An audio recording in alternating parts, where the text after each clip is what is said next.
हिंदू धर्म में कामदेव, कामसूत्र, कामशास्त्र और 4 पुरुषार्थों में से एक काम की बहुत चर्चा होती है। खजुराहो में कामसूत्र से संबंधित कई मूर्तियां हैं। अब सवाल यह उठता है कि क्या काम का अर्थ सेक्स ही होता है? नहीं, काम का अर्थ होता है कार्य, कामना और कामेच्छा से वह सारे कार्य जिससे जीवन आनंददायक, सुखी, शुभ और सुंदर बनता है काम के अंतर्गत ही आते हैं। धर्म, अर्थ, काम और मोक्ष। आपने कामदेव के बारे में सुना या पढ़ा होगा। पौराणिक काल की कई कहानियों में कामदेव का उल्लेख मिलता है। जितनी भी कहानियों में कामदेव के बारे में जहाँ कहीं भी उल्लेख हुआ है, उन्हें पढ़कर एक बात जो समझ में आती है वह यह कि कामदेव का संबंध प्रेम और कामेच्छा से है। लेकिन असल में कामदेव है कौन? क्या वह एक काल्पनिक भाव है जो देव और ऋषियों को सताता रहता था, या कि वह भी किसी देवता की तरह एक देवता थे? आजो जानते हैं कामदेव के बारे में 13 रहस्य। कामदेव का परिवार। पौराणिक कथाओं के अनुसार कामदेव भगवान विष्णु और देवी लक्ष्मी के पुत्र हैं। उनका विवाह रति नाम की देवी से हुआ था, जो प्रेम और आकर्षण की देवी मानी जाती है। कुछ कथाओं में यह भी उल्लिखित है कि कामदेव स्वयं ब्रह्मा जी के पुत्र हैं और इनका संबंध भगवान शिव से भी है। कुछ जगह पर धर्म की पत्नी श्रद्धा से इनका आविर्भाव हुआ माना जाता है। प्रेम के देवता। जिस तरह पश्चिमी देशों में क्यूपिड और यूनानी देशों में इरोस को प्रेम का प्रतीक माना जाता है, उसी तरह हिंदू धर्म ग्रंथों में कामदेव को प्रेम और आकर्षण का देवता कहा जाता है। कामदेव के अन्य नाम रागवृंद, अनंग, कंदर्प, मन्मथ, मनसिजा, मदन, रतिकांत, पुष्पवान तथा पुष्पधम्भ आदि कामदेव के प्रसिद्ध नाम हैं। कामदेव को अर्धदेव या गंधर्व भी कहा जाता है, जो स्वर्ग के वासियों में कामेच्छा उत्पन्न करने के लिए उत्तरदायी है। कहीं कहीं कामदेव को यक्ष की संज्ञा भी दी गई है। कामदेव का स्वरूप। कामदेव को सुनहरे पंखों से युक्त एक सुंदर नवयुवक की तरह प्रदर्शित किया गया है, जिनके हाथ में धनुष और बाण है। ये तोते के रथ पर मकर, एक प्रकार की मछली, के चिन्ह से अंकित लाल ध्वजा लगाकर विचरण करते हैं। वैसे कुछ शास्त्रों में हाथी पर बैठे हुए भी बताया गया है। कामदेव के धनुष और बाण। उनका धनुष मिठास से भरे गन्ने का बना होता है, जिसमें मधुमक्खियों के शहद की रस्सी लगी है। उनके धनुष का बाण अशोक के पेड़ के महकते फूलों के अलावा सफेद, नीले कमल, चमेली और आम के पेड़ पर लगने वाले फूलों से बने होते हैं। कामदेव के पास मुख्यतः 5 प्रकार के बाण हैं। कामदेव के 5 बाणों के नाम: 1 मारण, 2 स्तंभन, 3 जृंभन, 4 शोषण, 5 उन्मादन, मनमंथ। मदन कामदेव मंदिर। मदन कामदेव मंदिर को असम का खजुराहो के नाम से जाना जाता है। वहाँ की मैथुन प्रतिमाएं मध्य प्रदेश के खजुराहो की याद दिलाती हैं। सेक्स के देवता कामदेव और उनकी पत्नी रति की कथा को आज भी ये जीवंत बना रही हैं। यह मंदिर घने जंगलों के भीतर पेड़ों से छुपा हुआ है। कहते हैं कि भगवान शंकर द्वारा तृतीय नेत्र खोलने पर भस्म हो गए कामदेव का इस स्थान पर पुनर्जन्म तथा उनकी पत्नी रति के साथ पुनः मिलन हुआ था। कामदेव की ऋतु वसंत। वसंत पंचमी के दिन कामदेव की पूजा की जाती है। वसंत कामदेव का मित्र है, इसलिए कामदेव का धनुष फूलों का बना हुआ है। इस धनुष की कमान स्वरविहीन होती है, यानी जब कामदेव कमान से तीर छोड़ते हैं तो उसकी आवाज नहीं होती है। कामदेव का एक नाम अनंग है, यानी बिना शरीर के ये प्राणियों में बसते हैं।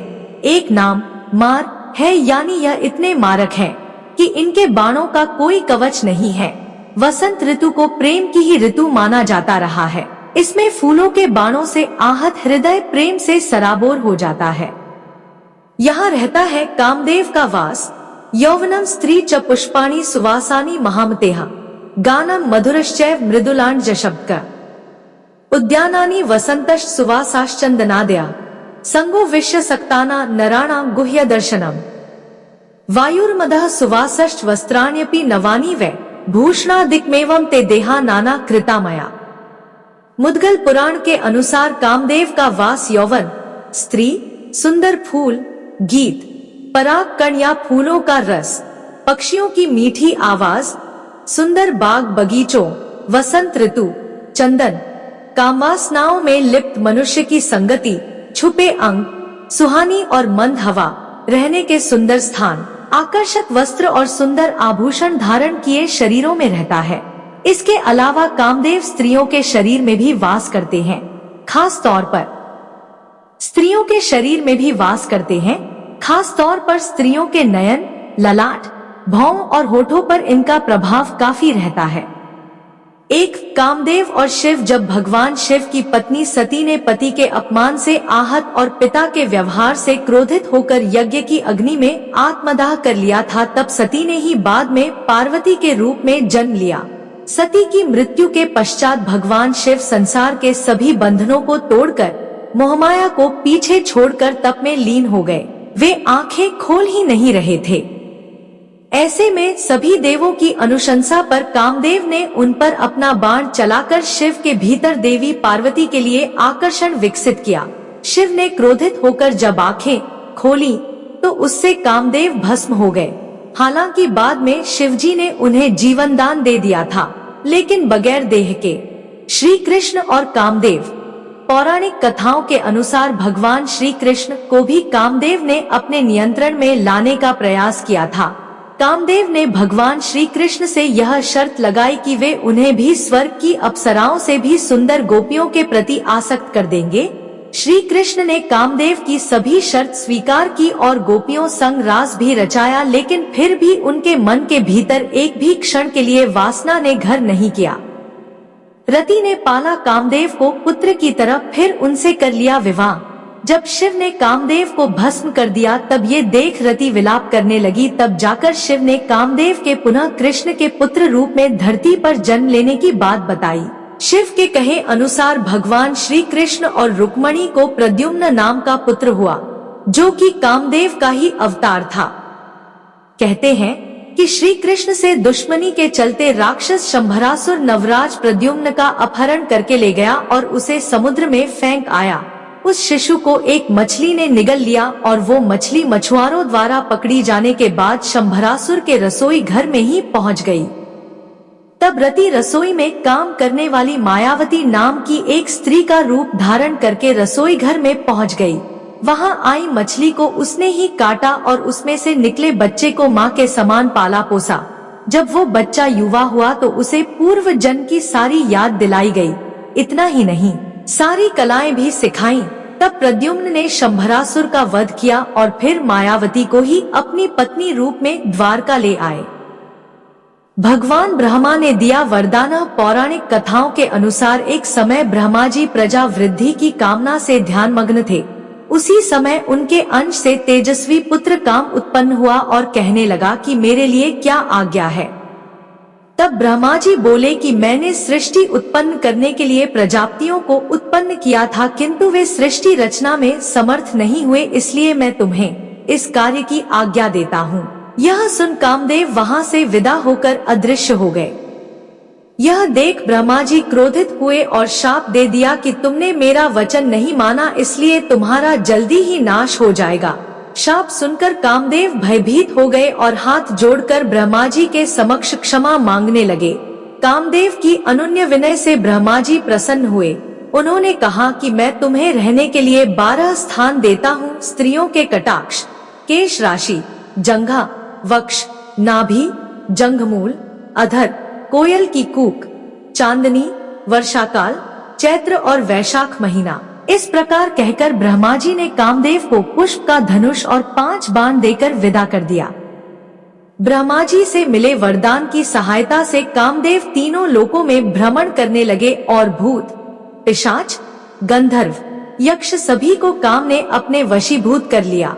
फिर मछली का ध्वज लगाकर कामदेव अपनी पत्नी रति के साथ संसार के सभी प्राणियों को अपने वशीभूत करने बढ़े। इसी क्रम में वे शिवजी के पास पहुँचे।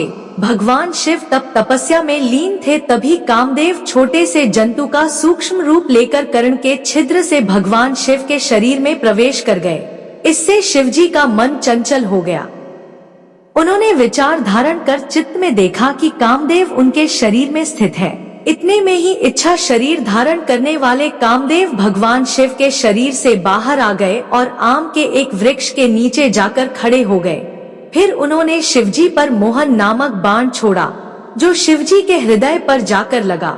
इससे क्रोधित हो शिवजी ने अपने तीसरे नेत्र की ज्वाला से उन्हें भस्म कर दिया। कामदेव को जलता देख उनकी पत्नी रति विलाप करने लगी। तभी आकाशवाणी हुई जिसमें रति को रुदन न करने और भगवान शिव की आराधना करने को कहा गया। फिर रति ने श्रद्धा पूर्वक भगवान शंकर की प्रार्थना की।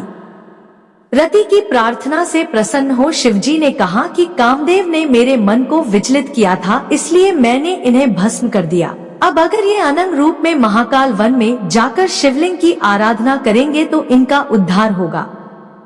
तब कामदेव महाकाल वन आए और उन्होंने पूर्ण भक्तिभाव से शिवलिंग की उपासना की। उपासना के फलस्वरूप शिवजी ने प्रसन्न होकर कहा कि तुम अनंग शरीर के बिन रहकर भी समर्थ रहोगे।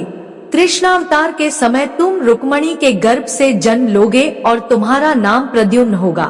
कामदेव मंत्र कामदेव के बाण ही नहीं, उनका क्ली मंत्र भी विपरीत लिंग के व्यक्ति को आकर्षित करता है। कामदेव के इस मंत्र का नित्य दिन जाप करने से न सिर्फ आपका साथी आपके प्रति शारीरिक रूप से आकर्षित होगा, बल्कि आपकी प्रशंसा करने के साथ साथ वह आपको अपनी प्राथमिकता भी बना लेगा। कहा जाता है कि प्राचीन काल में वेश्याएं और नर्तकियां भी इस मंत्र का जाप करती थी, क्योंकि वे अपने प्रशंसकों के आकर्षण को खोना नहीं चाहती थी। ऐसा माना जाता है कि इस मंत्र का लगातार जाप करते रहने की वजह से उनका आकर्षण, सौंदर्य और कांति बरकरार रहती थी।